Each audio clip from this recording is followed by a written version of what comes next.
Friends, இந்த வண்டி பார்த்தீங்கன்னா ஹோண்டா ஷைனு bs6 மாடல் வண்டி. இந்த வண்டி பார்த்தீங்கன்னாக்கா கிட்டத்தட்ட ஒரு 2 கிலோமீட்டர் போகுது, ஆஃப் ஆகிடுது. திரும்பி வந்து கொஞ்சம் நேரம் கழிச்சு ஸ்டார்ட் ஆகி போகுது.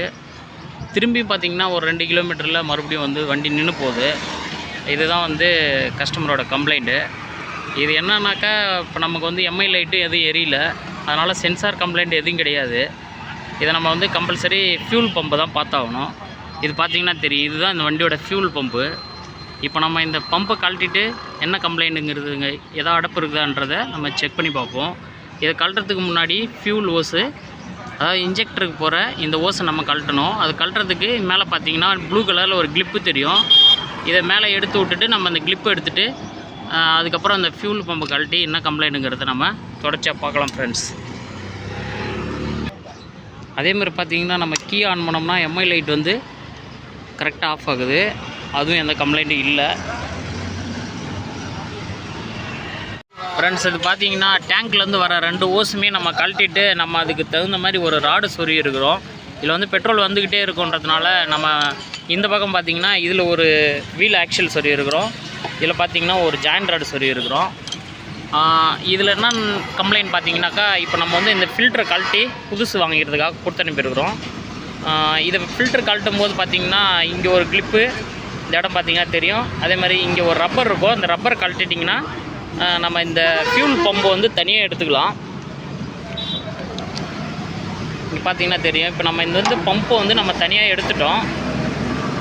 இது பார்த்திங்கன்னா ஃபியூல் பம்புக்கு வர லைனு. இது பார்த்திங்கன்னா 2 இன்புட்டு. இது வந்து இன்ஜெக்டருக்கு போகிற லைனு. இதில் மேலே பார்த்திங்கன்னா ஃபில்டரில் வந்து ஒரு சின்ன ஓரிங் ஒன்று வரும். பார்த்திங்கன்னா இந்த சின்ன ஓரிங் வந்து ஃபில்டரில் இன்னரில் வரும். இது மேலே பார்த்திங்கன்னா ஃபில்டருக்கு மேலே இந்த கப்புக்கு ஒரு ஓரிங் வரும். இதெல்லாம் நம்ம பார்த்து ஜாக்கிரதையாக மாட்டணும். இப்போ நம்ம வந்து ஃபில்ட்ரு இதில் மாட்டி பார்த்துட்டு இருக்குங்கிறத நம்ம தொடர்ச்சியாக பார்க்கலாம் ஃப்ரெண்ட்ஸ். பார்த்திங்கன்னா இதுதான் அந்த ஃபில்ட்ரு. நமக்கு அந்த 2 ஓரிங்கோடு வந்து போகுது. இதனுடைய எம்ஆர்பி பார்த்திங்கன்னா 300 ரூபா வருது. இப்போ நம்ம இதை போட்டு ஃபிட் பண்ணிவிட்டு அடுத்து என்ன நடக்குதுன்னு பார்ப்போம். இந்த சின்ன ஓரிங் பார்த்திங்கன்னா இந்த சென்டரில்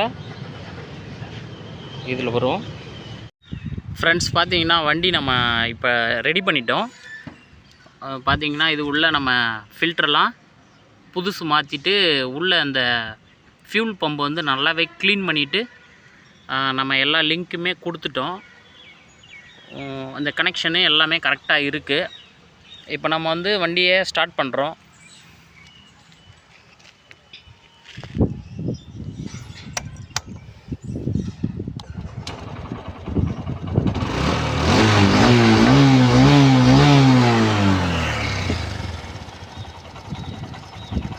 பார்த்தீங்கன்னா ஃப்ரெண்ட்ஸ், இப்போ வந்து நமக்கு கம்பல்சரி ஃபால்ட் வந்து சரியாயிடுச்சு.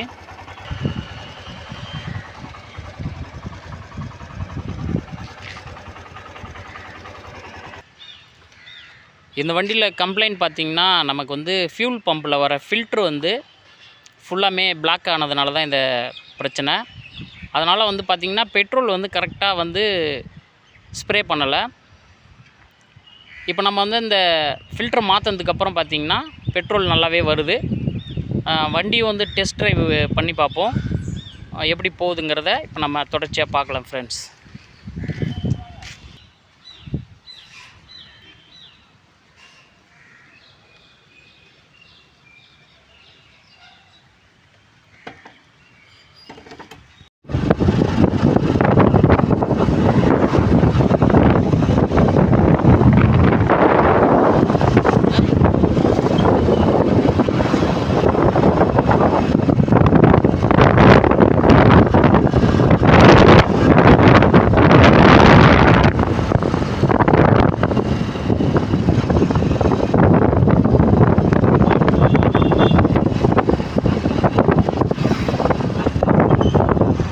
ஃப்ரெண்ட்ஸ், நம்ம வண்டியை டெஸ்ட் ட்ரைவ் பண்ணி பார்த்துட்டோம்.